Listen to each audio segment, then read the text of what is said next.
हदीस सुने, नबी फरमाते एक औरत ऐसी होगी जो नमाज पढ़ेगी फिर भी जन्नत में नहीं जाएगी, एक औरत रोजे रखेगी फिर भी जन्नत में नहीं जाएगी, वो औरत कुरान शरीफ पढ़ेगी फिर भी जन्नत में नहीं जाएगी, वो औरत तस्बीह और तहलील करेगी, बहुत इबादत करेगी, बहुत नेक होगी, फिर भी जन्नत में नहीं जाएगी। कौन है वो औरत?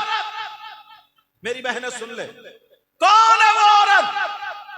नबी फरमाते हैं वो औरत वो है जो अपने शौहर का कहना नहीं मानती, अपने शौहर से लड़ती है, अपने शौहर पे ज्यादा खर्चा रख देती है, अपने शौहर की इज्जत को पामाल कर देती है। नबी फरमाते हैं यहां तक के दोनों में जब लड़ाई हो, रात को बीबी का बिस्तर अलग, शौहर का बिस्तर अलग, नबी फरमाते अगर ऐसी औरत है तो वो चाहे नमाजी हो, चाहे कुरान पढ़ने वाली हो, चाहे हज कर ले, चाहे कितनी तिलावत करे, नबी फरमाते जन्नत में नहीं जाएगी।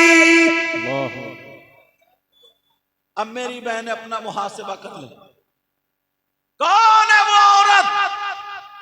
जितनी ये बहनें बैठी, अगर सच्ची बात बता दूं ना हदीसों के हवाले से, तो शौहर वो चीज है कि शौहर की इजाजत के बगैर घर से कदम निकालना जायज नहीं। अब ये जितनी बैठी, अगर इनसे पूछा जाए तुम इजाजत लेके आई हो, तो एक भी नहीं बोलेगी।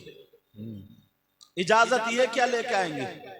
मर्द इजाजत लेके आते हैं, उल्टा होगा ट्रैक्टर ट्राली, ट्राली ट्रैक्टर। अब मुझे यह भी पता चल गया तुम्हें हंसी की बातें ज्यादा समझ में आती हैं। मैंने हदीसें पढ़ी तो कोई नहीं बोला बेशक, ट्रैक्टर ट्राली जब कर दी ट्राली ट्रैक्टर तो कह रहे हैं बेशक। मुझे यह भी पता चला कि तुम्हारे सामने ऐसे अशार पड़े जाए जो तुम खुद कूदो और ऐसी हंसी की बातें करते हो कूदो तो जाते हुए लोग भी आ सकते हैं, मगर मुझे वो नहीं करना। नबी फरमाते तीन लोग जन्नत में नहीं जा सकते। सुन ले मेरी बहन, औरत को शौहर की इजाजत के बगैर घर से कदम निकालना जायज नहीं। बहुत सुनते हो ना हजरत इमाम हुसैन को, सैयदा फातिमा को, हजरत अली को। अगर इजाजत हो तो मैं भी थोड़ा सा सुनाऊं ताकि पता चल जाए। सैयदा फातिमा और हजरत अली में एक दिन थोड़ी सी अनबन हो गई। हर मियां बीवी में होती, मगर अनबन तुम्हारी वाली नहीं थी कि इतनी मोटी गालियां। बात आदमी भी इतना बड़ा बदतमीज है, अपनी बीवी को उसकी माँ की गाली, बहन की गाली, पूरे शजरे को गाली, और चारों तरफ से औरतें छतों पे चढ़ के मुलाय, क्या बोलूं, बस सुन रही है खूब, जैसे पंचायत होती हो। सैयदा फातिमा और हजरत अली में थोड़ी सी अनबन हो गई। फातिमा एक तरफ को बैठी, हजरत अली भी एक तरफ बैठ गए। थोड़ी देर रहे फातिमा, अब हजरत अली के पास जाती है, जाकर के मुस्कुरा करके कहती है अस्सलामु अलैकुम व रहमतुल्लाह। सैयदा फातिमा मुस्कुरा के सलाम करती, हजरत अली ने नजरें नीचे करके वालेकुम अस्सलाम व रहमतुल्लाह। फातिमा फिर खांसी, हजरत अली ने फिर नहीं देखा, अस्सलामु अलैकुम, हजरत अली बोले वालेकुम अस्सलाम, फिर नहीं देखा। तीसरी मर्तबा फातिमा फिर बोली अस्सलामु अलैकुम, हजरत अली ने ऊपर को देखा, वालेकुम अस्सलाम। क्या बात है फातिमा, क्या बात है? फातिमा ने सोचा ला अली को थोड़ा सा डरा दूंगा। फातिमा कहने लगी मेरे सरताज, मैं इजाजत लेने आई हूं। का काई की इजाजत? का मैं अपने अब्बा के घर जा रही हूं। का क्यों जा रही हो? का आपकी शिकायत करने। अल्लाह, नबी से शिकायत बेटी करेगी?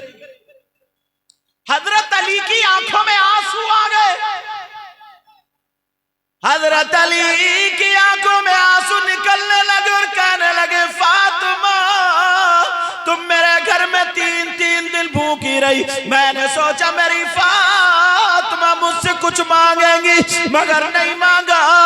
फातिमा, तुमने एक जोड़ी कपड़ों में अपने एक साल गुजार लिया, अगर फट गया तो पेमद लगा लिया, मगर तुमने कपड़े नहीं मांगे।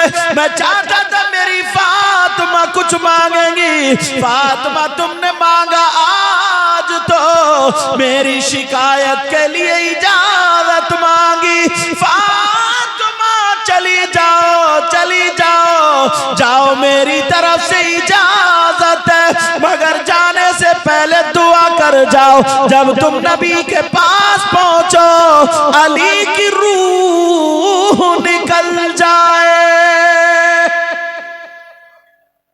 नबी की शिकायत से पहले पहले हजरत अली बोले मेरी रूह निकल जाए। तुम्हारे घरों में इतने झगड़े, टैल से पत्थर है, सारी चीजें सोने से लदी पड़ी हैं, मगर एक दिन का सुकून चैन नहीं है। सुबह के नाश्ते में किचकिच, दोपहर के खाने में किचकिच, शाम के खाने में किचकिच, एक दिन का भी सुकून नहीं है। टैल पत्थर अच्छा खासा कारोबार है, मगर सुकून से न सो रहे, न खा रहे, न पी रहे। इसलिए तुम्हारे घरों से नबी की जिंदगी हट गई। ठीक है, खाली नारे रह गए, खाली नारे। मैंने कई लड़के देखे, अभी यहीं पे आ रहे थे, फैजी साहब पढ़ रहे थे तो नोट यूं कर रहे थे और हाथ में कड़ा पहने पड़े चैन।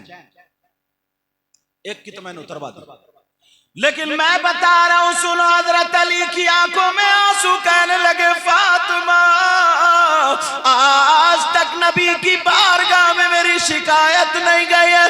फातिमा तुमने मुझसे कुछ मांगा भी नहीं, अगर सोना चांदी मांगती दे देता, हीरे जवाहरात मांगती दे देता, सोने का पहाड़ मांगती दे देता।